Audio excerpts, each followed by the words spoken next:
Inaction often causes more suffering than actually the change itself. And the anticipation of change is much worse than the suffering you experience from putting forth the effort to change, especially when you're considering the scope of what it takes to change and the little steps that you can take, the micro commitments and the tweaks you can make. So why do some people change and other people feel stuck in this perpetual loop of wanting to change and just not doing it? The truth is, it's all about the beginner's mind. You can't learn what you think you already know. This includes yourself. Every day is brand new. And if you think about it, you've never been here before. So you can't ride on yesterday's success and don't worry about tomorrow's failures. Get familiar with who you are today. Thank yourself. Thank the past you from yesterday, from 10 years ago, from your childhood, and all of the people involved in getting you to where you are now. Yes, you are on those shoulders, right? You are resting on those shoulders. And thank yourself and all of those that supported you for getting you where you are today and setting you up for that success and that win today. Don't worry about the what ifs of tomorrow. Tomorrow will come.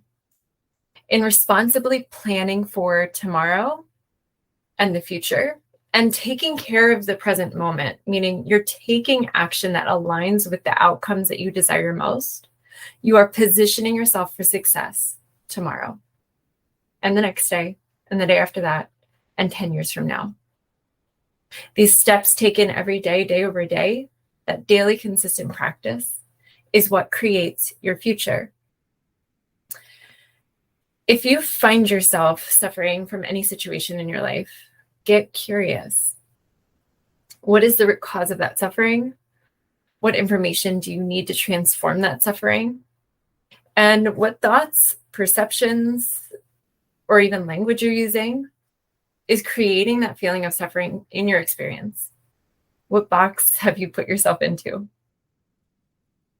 I am personally a recovering perfectionist and an aspiring do-good-enougher, and my whole life I've clung on to these expectations of myself to be perfect according to external standards, and this led me to pursuing things that other people thought I should do. It led me to really put my self-worth in what I thought others perceived of me, rather than understanding what my passion is, pursuing my passion, and living my life in a way that aligned with what I expect of myself and these principles of just doing better. This created a lot of burnout for me. And this burnout caused me to overpromise in all of these realms, overpromise to everyone else. And I consistently underdelivered because I wasn't taking care of myself first. Always putting others first is a recipe for burnout. And in trying to be perfect for everything I attempted and for everyone who wanted my help, I really, truly came up mediocre across the board, right? I didn't feel like anything I did was good enough. And this led me to feel defeated. This external focus brought me to this point where I didn't even know who I was. Crushing pressure left me feeling like no matter how hard I tried, I would never be enough. Chasing success was all I knew. And chasing these external expectations, and these external forces and the societal standards left me constantly raising the bar higher and higher to unattainable heights. And I do believe in challenging yourself, but it's more important to know where you currently are, creating stretch goals that challenge your skill set and setting yourself up for success rather than total defeat, rather than feeling defeated all of the time.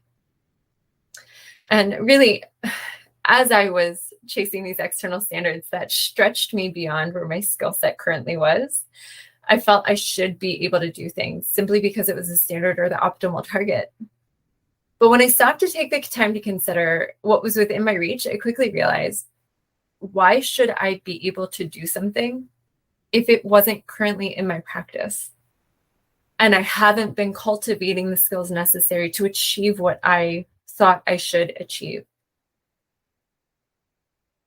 This external understanding sparked a deeper internal understanding of myself.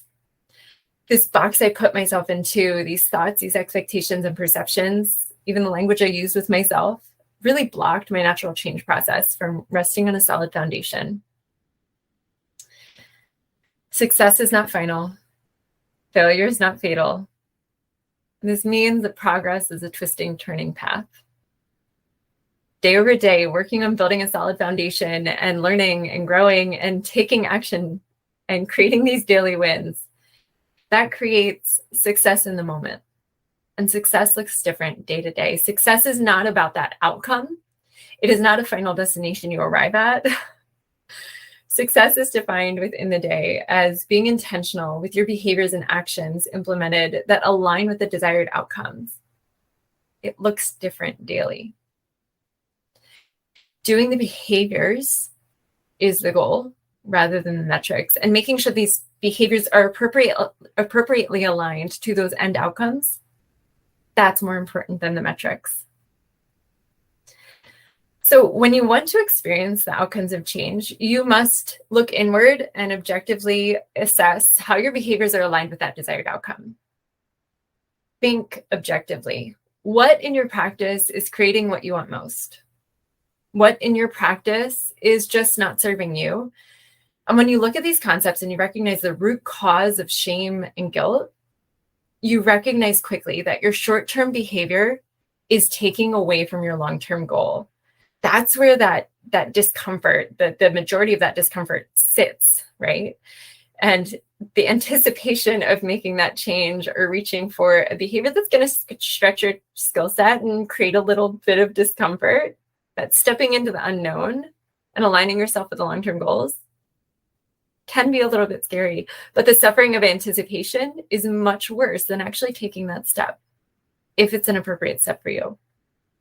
Whereas when you're sitting in this known factor of discomfort, when you are sitting with what you're currently doing and experiencing the discomfort you currently know and not making any change, you experience that shame, that guilt, the defeat, because what you recognize is that you want that long-term target more than you want this short-term comfort. So this is where we leverage the concept of bridge behaviors or micro commitments. And what I mean is, this is where you currently are. This is where you want to be most. And we incrementally work to bridge the gap. Who are you today? Where do you want to be? And what can you do right here, right now, today to step onto the progress continuum, to inch yourself forward and close that gap? And when you're on that progress continuum, it's important to not confuse a middle stepping stone for the end goal, but also don't miss the joy available in each step along the way. When you are creating change, it's important to experience success early and often. It's important to create these stretch goals to say, yes, I did that. I showed up. It was uncomfortable. I challenged my skill set grew. And each step forward is a chance to celebrate that victory. And you can use those insights and your sharper skill set to take your next step forward. Motion breeds clarity. And when you get to a plateau point, because you will get to this point where your skill set is challenged and it feels like a challenge, you've stepped into this really uncomfortable place. And it's like, okay, I'm getting the reps. I'm doing the behavior, but I really need this to take hold because it's not feeling comfortable yet. It's okay to sit with that challenge. And in doing this, in getting those repetitions and challenging the skill set over time, it is slowly pouring that foundation a little bit more solid that you can grow again. Plateaus are pause points. Not to say, okay, I plateaued, I stopped doing the behavior. It means I plateaued and I really need to sit with these behaviors because it's challenging my skill set. And in challenging the skill set over and over again, I am strengthening the skill. It's taking roots and then I can grow again. Right now, It hasn't gained roots yet, and that's okay. Repetition is progress, and progress over time creates that change. And once the new skills become easier, that's a chance to challenge it again. That's a chance to grow again. Recognize that plateaus are a very important part of this journey. Always remember, progress is just not linear. I'm going to use an example here, thinking of marathon training. So the day you get to the race, the work is done. You are showing up, and it's a checkpoint to see how well your preparation has aligned with your goal. And in that moment, when you step up to the start line, you've done the hard work. You've done your training days. You've built your volume. And it's a chance for you to celebrate. It is a checkpoint. Sure, there's nerves. There's a lot going on. But the self-talk you use in that moment is, I am going to test and see how my behaviors aligned with my outcome. And you run. You show up for yourself in that moment. But showing up for yourself on a daily basis leading up to that requires much more than showing up on race day, right? It requires listening to and responding to your body's cues in the moment and recognizing what wants there are and what needs there are. Your body might feel like, yes, I want to rest, but what does your body need? You might need to recharge. And it also requires fueling and hydrating properly, putting in the work on hard intervals days. Do any of us want to step on the treadmill and do a hard intervals workout? Probably not. Afterwards, you recognize that that was a crucial stepping stone in this progress continuum. It requires building up your training volume by increasing frequency, maybe even duration of the sessions. Beyond that, it requires those recharge days, those shakeout runs, the recovery each and every day. It requires doing the warm-ups, the cool-downs, the stretching, maybe foam rolling. It requires you to show up for yourself and position yourself for success, even when no one else is watching. When no one else sees the work that you're putting in and you do it anyways because you know it's creating a stronger foundation and a bigger future for yourself, that's integrity. So in order to continue showing up for yourself in the moment, you have to flip the script in your head. Change your thoughts, your perceptions, and your language. That short-term comfort is not worth giving up on your long-term goal. And allowing yourself to embrace the discomfort in the moment is how you build yourself up. Turn why me into try me. Turn rest into recharge. Turn I have to into I get to. Turn this is going to crush me into I'm in control and this is only going to make me stronger.